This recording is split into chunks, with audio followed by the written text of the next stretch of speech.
განმავლობაში რამდენადჯერ უყურებთ? ვაიმე. დაახლოებით 1000 წამოვიდა. დავიწყოთ? სათხარ? დავწყლემიდი? და მიიღო ფორმა ნავისოხედავ. დღის განმავლობაში რამდენადჯერ უყურებთ? ვაიმე. დაახლოებით 1000 წამოვიდა.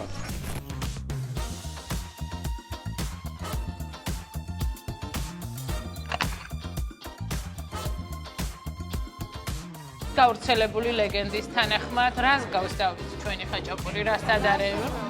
ლაზურნაოს და ეს კვერცხის დია. კვერცხიც განესახიერებს მზეს და როგორც ამბობენ, ლაზა მეთევზეებს მეუღლეები უმზადებდნენ ლაზური ნავის ფორმის ხაჭაპურს. ამ დროს ულოცულობდნენ განსაკუთრებულად, რომ მეუღლეს ზღვაში მზიანი ამინდი ჰქონოდა და როგორც სიცოცხლის სიმბოლოს ბოლოს ახლიდნენ კვერცხს.